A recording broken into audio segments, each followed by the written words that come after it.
first panel discussion. It's all about best marketing practices in the regional domain. And for this, let's invite the moderators and panelists onto the stage. We have a moderator as Mr. Narayan, CEO of Alliance Advertising, to our esteemed panel with extensive experience in the advertising industry. Mr. Narayan has been a pivotal force in crafting impactful campaigns that resonate with diverse audiences. His strategic vision and expertise in brand building have led Alliance Advertising to become a trusted partner for many leading brands. We look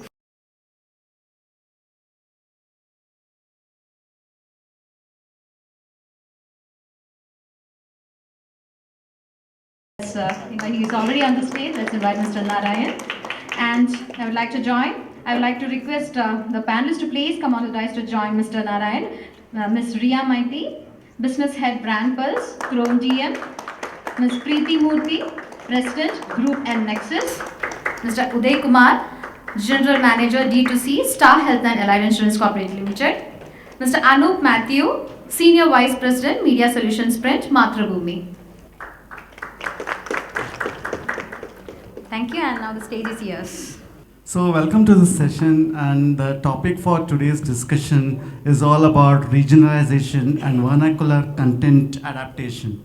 So we saw this presentation, just Suresh made a presentation, and there's one point which I want to highlight is the homegrown brands, which gives the MNC brands a tough time. I think that's where it's the power of regionalization and the power of regional emerging brands, especially out of South India. I think one can't ignore that fact. Similarly, from a media and marketing perspective, of course, there is a lot of these regional OTTs and regional kind of influencer coming up, and I think that's where it's shaping the landscape even in South. I think that's a trend which we are seeing across. So that's the second point of how these new platforms or new opportunities are coming in. And at the same time, it's also very, South has to be treated very differently. I mean, I remember this dialogue of Rajnikant, which is N-Vai, Tani Vai. Means like, we have our own way. We're not going to follow the norm. So I think that's something, and each of the states, and if you see at languages, Tamil, Telugu, Malayalam, each of them have their own, they shape their own identity. And one needs a very kind of different strategy. Even South cannot be treated as one state. It has to be, it's a conglomeration of different states and different countries, I would say. Each of them is like a separate country there.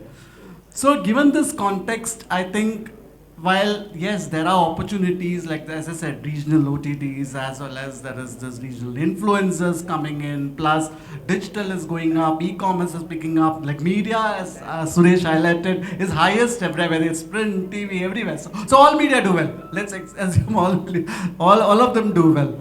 But at the same time, how do we, in terms of our marketing or communication strategy, how do we still stay culturally relevant? I mean, there are challenges, there are cultural nuances which one needs to be looked into when you envisage a communication strategy. So with that, I think I would go to Ria. I think you do a lot of work on data and analytics here. So the first question is, how do brands, capture these cultural nuances into that strategy while still keeping the core messaging in mind? I mean, there's no dilution of the core messaging. How do they adapt to it? I think we'd love to hear your thoughts on it. Hi, good afternoon, everyone. First, I would like to congratulate Shankar and Bharat for putting up such a great show, I think, this morning. And Dushyant came as a surprise. So we all learned the importance of dialects. So coming to the question, I'll start off the conversation with a case study. I don't know if it was before my birth or around my birth, but I'm sure some of you were definitely there. So it was, about a detergent, surf detergent brand. So the brand came with a campaign where there were 3 images. The first image, there was a t-shirt, a dirty t-shirt. The second image, there was the t-shirt in a bucket. And the third image, it was a clean, squeaky shirt. So while it did great in some of the countries, it was a big failure in Gulf. So why, if anyone can answer that? Exactly. So that is the power of research, like, because in Gulf, people read from right to left. So, see, India, not only the southern states that we talked about, Mr. Narayan, India itself, every state is a country in itself. We live in a land of diversities.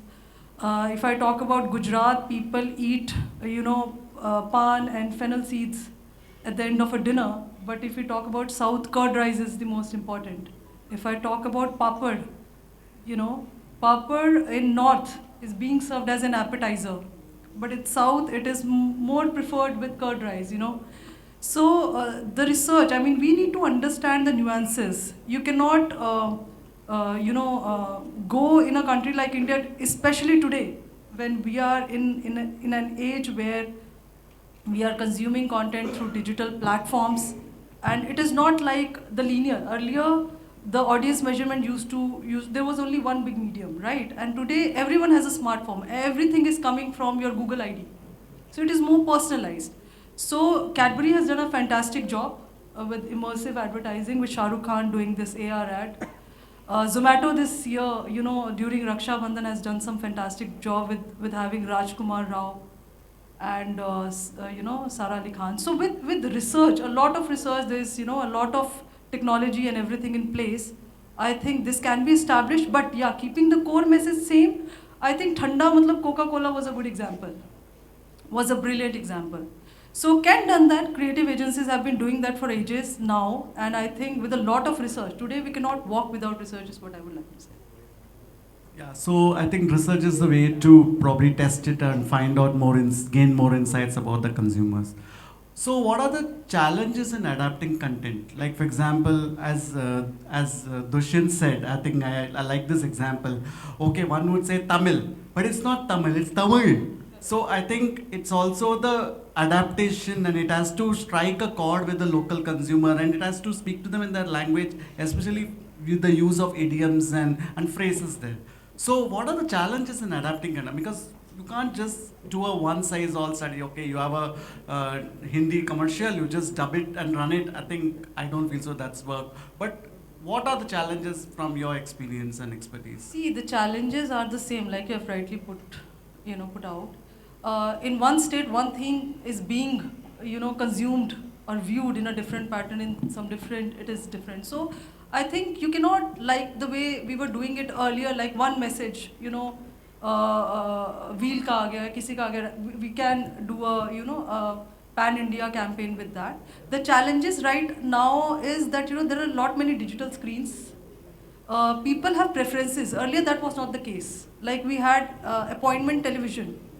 So whatever used to come on Doordarshan used to get aired everywhere. That's how things work back then. Or here in South, different platforms. So the challenges are the same, that here now people have got their own preferences, and it is difficult, but at the same time easy also, because there's a lot of data. Earlier the data was there, but a lot of extrapolation was happening, things were happening. So the challenges are the same, that for each state, everyone wants things according to themselves. Even the content, a lot of localization has happened. Regional content, regional platforms have come up. So that is the challenge, plus at the same time it is the strength as well, because there's a lot of information coming, and now people can at least analyze the exact data coming from the exact TG, the ISEC. So that is, I think, the challenge as well as the strength as well. Yeah, so there is data to support it. I completely agree. So that leads to my next question. Like we have seen apps, or we are seeing content platforms like Sun Next or AHA, which is doing well in Telugu. Plus there is Manorama, which are local channels which are doing well. Except they have really come up in terms of OTT consumption. Now, how effective are these regional OTT? I'm sure Chrome does a lot of work on this OTT, and because I think you also release your OTT top viewed shows every week. So, coming specifically to South and these regional OTTs, how effective are they? And how do one measure the success? I think that's one question which I think everyone would like to hear. Because running campaigns on OTT is simple, but how do you measure it is the question. So I think Preeti will answer this better, but See, with OTT, yes. So there are a lot of regional platforms. For example, Hoi Choi. It's a Bengali platform which is doing great, and it's got a yeah. So if anyone has to tap the Bengali market, I would suggest that is one of the coming good platform. See, how do we measure today? The lot of like sentiment analysis, social media listening, right? And like I said, the best thing is that everything is coming from your that unique ID, the Google ID, or whatever you call it. So I think measuring that thing is not difficult at all. But how to strategize things based on that data is more important. Even if I talk about advertisement on digital platforms, right? On any OTT, it is based on the TG. It is based on it is AI generated, right? So how many the strategy is more important, but measuring is not difficult at all because everything is coming from unique ID. There are a lot of platforms. We do a lot of sentiment analysis. Star Health Insurance is getting it done from others. So measurement is not that difficult, but I think utilizing the data and that information in a right way is what one needs to focus on. Preeti would like to add anything to this Yeah, point yeah. to be great Yeah, because because- Group I know does a lot of work on this area. So apart, I think today regionalization being called out as separate is no more. Right, a plan gets built up for the market it is trying to address, and I think we both have worked like that in the past.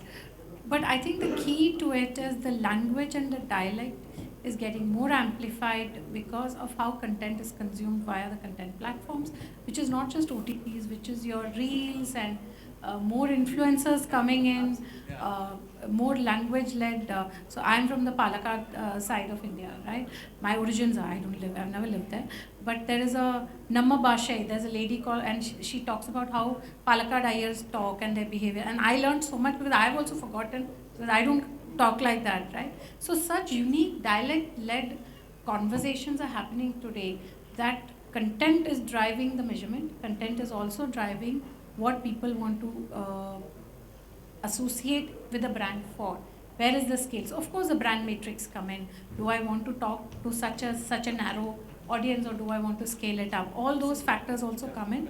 But I think that shift has already happened thanks to the influencer ecosystem bringing this alive.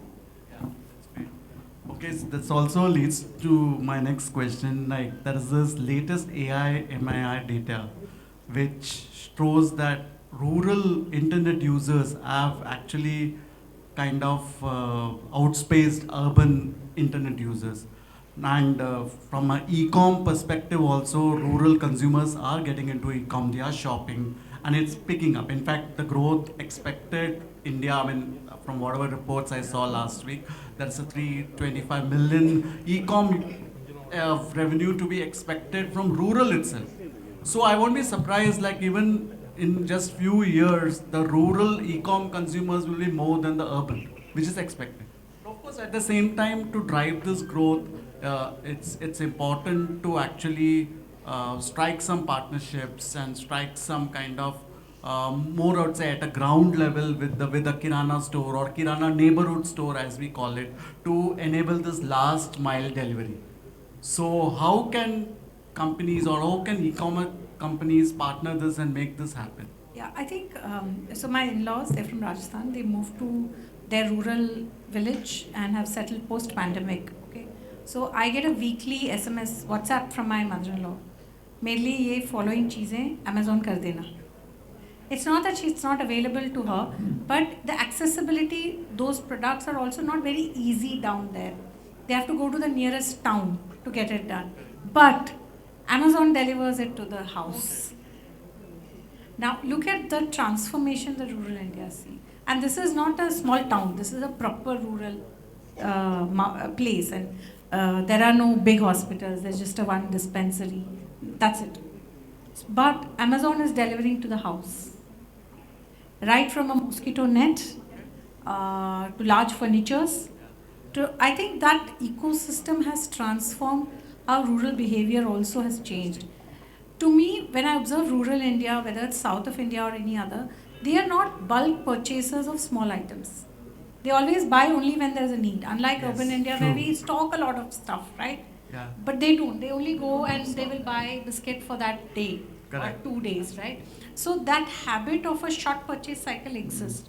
The adoption into the digital platform is swifter for them, which is why these projections are showing also a faster. Yeah, they're showing a growth. I mean, I was surprised to see such high growth rate, and rural is supposed to be driving this e-com So in the platforms, next few years. yes, in India. commerce platforms, the marketplace platforms like Amazon, Flipkart, Myntra, everybody is already in there. Yeah. What will be interesting to see if the quick commerce comes in there. Correct. I think That is not yet yeah. happened. I think quick commerce is very much metro driven, and that's because it's changed our habit in a metro, where we used to buy weekly vegetables, we no more buy it at a weekly level. We want to do Because it of at a the daily. fact that technology or internet, people are not used to using internet in rural. That is, I think, one of the No, reasons no, no, right no. now. They do No, no. use. I think They this are- data they is are. picking up rapidly. Indian rural digital fact, penetration is yeah. is growing the highest globally. No, I completely agree. So But to why me- I'm saying that why people are right now focusing on metros or tier one. No. Quick commerce is again the point that Naru was making on the sourcing bit. Yeah, Sourcing and bit or- delivering, and yeah. how can I activate the local kirana shop in the sourcing ecosystem. So I think that's the interesting That's shift. it. Yeah, and it's as you said, currently the barriers to that growth clearly is basically this logistics or this financial constraint, because I think, as you say, they buy only when they need, and that's a finance. So I think that also leads like how can what kind of financial payments can be done, like Preeti, if that is something like a barter or something like what Yes, can I think one that- do innovatively to drive this There are a growth? lot of barter-led thought process. Yeah. I don't know how consumers are open to it. I think we'll have to wait and watch. I've read a lot about how the conversations around, can I exchange bulk barter, grains versus my Yes. produce versus something else. Isn't that going back in time in some way? But at the same time, I think that is one of the barter marketplace exploratory framework that is also being built, and government is in support of it. So let's see how that all shapes the up. governments are supporting that. I think Telangana especially, I can see Yes. a lot of this being enabled. So given that, I mean, if we have to really unlock this growth, it's also that we have to seek help from this community leaders or community associations to build trust and credibility there. Yes. So what's your thought? How will it work? So to me, there are 2-3 partners in this play. There is government itself. I think government itself is, through ONDC and other ecosystem, they are enabling that. The second is the commerce platform, whoever wants to get into the first mover advantage. How much are they ready to invest? Do they have deep pockets or don't have deep pockets? It's a long-term investment. It's like they will see benefits over 1 to 2 decades, right? Because that's where the transformation is going to happen for them. And I think third is the local community, definitely. How can we tap into the local community? How can we propagate that in the local community? I think, but that will only come in if the infrastructure is being built now. I think 2-3, at least in South, it's a very visible phenomena today where the infrastructure is visible. Like you drive through Kerala, very much visible. I don't think Kerala, there's no rural urban divide in the way we are in. We heard that in the morning also. If you go through parts of Tamil Nadu, you will see it. It's been quite some time that I've driven to parts of Karnataka, but I also know that there also we are seeing this transformation coming in. So Andhra is anyway leading this. Andhra and Telangana have been leading this transformation. The next level of transformation is how communities are built around. And I think that will come in the next 2 to 3 years very Yeah, it's strongly. very evident. It's Yes. really evident. Okay. So yeah, you highlighted about regional influences, and Uday had seen what had gone through Star Health influencers, and I'd seen that you've been using a lot of influences there. So the question is, yes, we know influencers, and that's the way, and every brand is doing it, and to some extent, especially in your category, which is a completely credibility-led category of BFSI, and where authenticity and credibility play a much paramount role in just kind of view or just kind of impressions through a influencer video. So when you select an influencer, what are the factors you look for? And what is the selection criteria, and how you plan this entire influencer campaign? We are happy to hear your thoughts. Yeah. I think we started influencer program only about year and a half back. I think after I joined, we didn't have it before, and I said like, we will not go for the big influencers, not the celebs. Not going to work. May not be. Yeah, it will not work in your category for sure. See, more than you said, uh, these influencers have a certain credibility with their audience, and how do you leverage Yes. that, right? Even if they have credibility, insurance is a category where Correct. someone credibly explains it. People may still not get it, Yes. right? People still don't get their policy terms, clauses. Even someone credible explains it, right? So we are not looking to use influencers to educate people about insurance clauses, terms and conditions and all that, but just to make IIDA has this vision called every household as an insurance by 2027. Yeah. So if you have to increase penetration, reach into deeper markets than what it is right now, then you have to look at people who have credibility in that market. And so, for example, I think if you have, I don't know if you noticed this in our social media pages, we used one of the Telugu in Andhra market. We consciously picked an influencer who is popular only in Vijayawada. Right? Makes sense. So the language, the slang is different. You mentioned you can treat each southern state as a country. I would say Coimbatore is different from Chennai, and Hyderabad is different from Vizag. Hyderabad, you Telugu will have a lot of Urdu, Yes. right? And Sima Telugu is different, much different Yes, from Rayalaseema is different.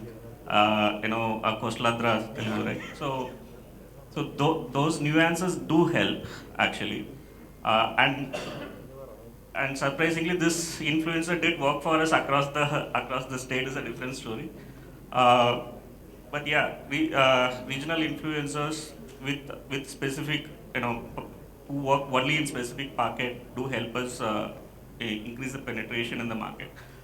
But they may not give you the scale of a celeb say Allu Arjun could give you a scale across the country or across two Telugu states, but Vijayawada influencer will give you at least she gives you credibility in that. But you will have to use maybe tens of them, 20, 30 of them, to build your credibility, increase your reach across the state.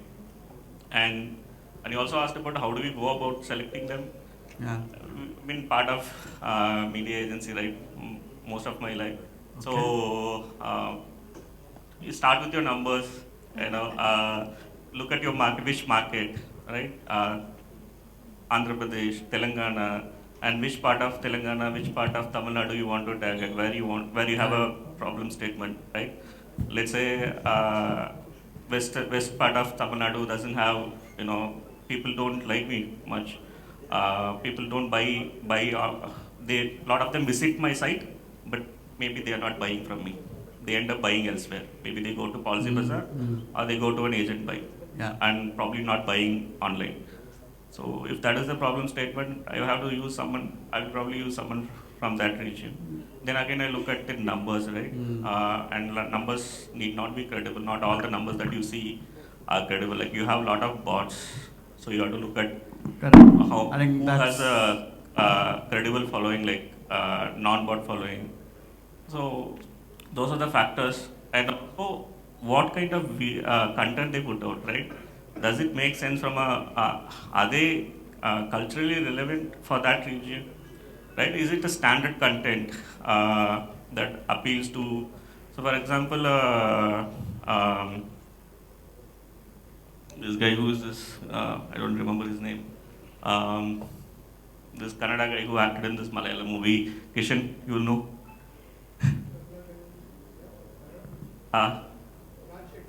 No, this Mohanlal's.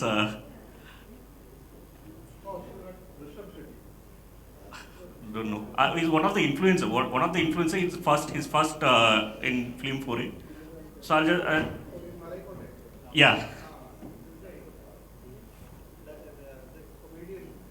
Yeah. So he's a popular We can't influencer. proceed with this panel without the name. I apologize.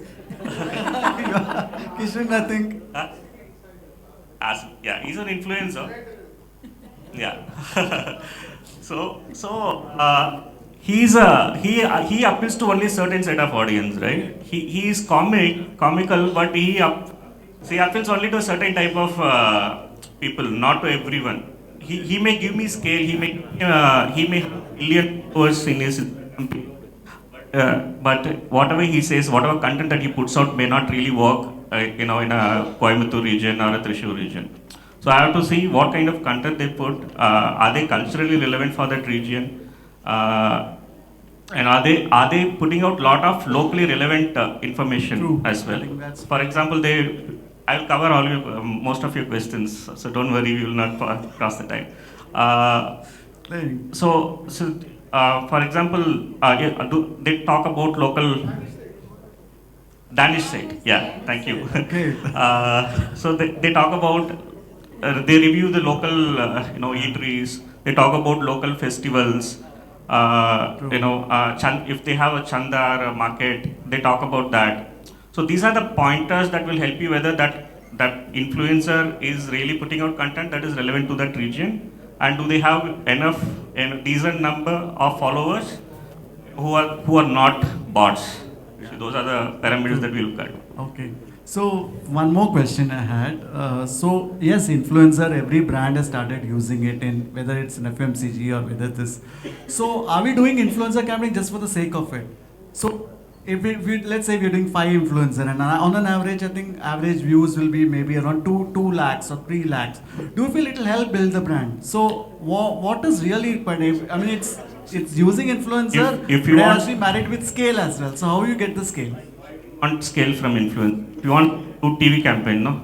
Do TV campaign, do digital video with YouTube, buy a mastered in YouTube, you'll get scale. Why do you need influencer for scale? Influencer are used for specific purpose in a customer journey. Yeah. They have you are trying to use their expertise and their credibility Yeah. to build your brand, solve certain communication problem, not for the scale. So even a word here there can create a backslash. Now I just saw there was a nothing phone which was launched I think 1-2 years ago. Now and they chose a Telugu tech influencer, and they sent the pack. I mean they sent the entire material in Hindi and English. Now I think that person the influencer got so irritated that there was a complete backslash against the brand. There was a completely boycott, nothing campaign, hate, nothing campaign. So, I think that it's leading to a lot of backslashing now on brands. So brands are very wary of doing something that is controversial, and they are very particular about this cultural nuances bit. So since you've been a veteran in this space, like what's the best approach for brands to gain a deeper understanding about the local culture, traditions, idioms, and phrases? And I think how do brands best understand that? I think it's very important for brands to have a systematic cultural immersion for the teams who are actually running the campaigns. Right? That's very much required. Preeti talk about traveling, and let me tell you, she's one of the rare ones I've heard in the last many years. Most, especially after COVID, well, you will travel on a holiday, right? But brands actually traveling for doing a market research by themselves, because now data is available very easily, right? So the earlier legwork that is there, that has kind of disappeared. I think I would be happy even if all brands started even a translation, because even that is missing in many cases. Yeah, and I think as industry veterans, you all know that when you go to clients, a chicken egg story. The client has their own set of challenges that they have, whether it's legal compliances, XYZ. But I think eventually it comes down to a simple thing. Do you want to, deliver in a market, or you are okay with that market being a 1%, 2% kind of a thing? Because if you heard today's sessions, you had a lot of local brands, family-owned brands, doing very well in segments that national brands are finding it difficult to crack. And I think it's very essential for the brand owners or the brand heads to actually go to the market, spend time, work with local partners or work with partners who have local knowledge, right? Be it not just in language, of course we all love our language, but even in the culture, in the festival, what it means, so that it can be handled in a very respectful manner, but it can also be integrated so that the messaging doesn't feel very generic. You know, I used to work with one of the reading retail chains, and we used to say that our advertising is nothing but boxes, right? You can just change the day, call it whatever you want, big billion, whatever it is. The boxes will remain. Right? Now, that really doesn't take much or doesn't deliver beyond a point. You know, it can deliver if you want to do a simple discount-led sale, but if you want to really get into the market, and I think understanding the cultural nuances, working with the right partners, communicating in a language which is not very heavy, not in a language which is technically correct but not really spoken.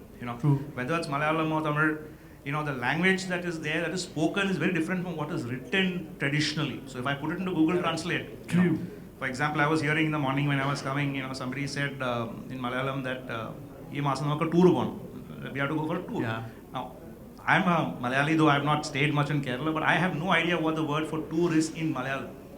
We use it as tour, right? Now, if you're going to use heavy words, if you're going to use words, or if you're going to be tone deaf, like sending somebody in Hindi to a regional person, then I think the brands have nobody but themselves to blame. But I think the good thing is also that thanks to social media and, earlier if that happened, what would you do? You really couldn't react. And, today brands are able to get feedback directly from consumers. They have agency partners who are able to give them very relevant feedback, and they're able to correct this quite quickly. And I think today, more brands are willing to go that extra mile to ensure that that relevancy is there. And whether it is Mathrubhumi or whether it is, today brands are making different language creators for Bhojpuri. Correct. I come from a time when even for Gujarati they wouldn't make, they say, "Arey, HSM hai, chhod do." Right? So today you're talking about Bhojpuri within that, and he's so right.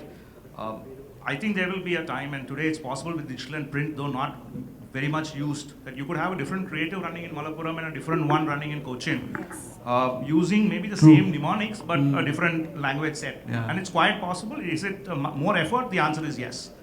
Is it worth the effort? I think definitely yes. If a brand really wants to get that emotional touch, look, Indians, we're emotional. True. And we purchase on occasions, right? Most of our purchases is something driven by an occasion of some significance.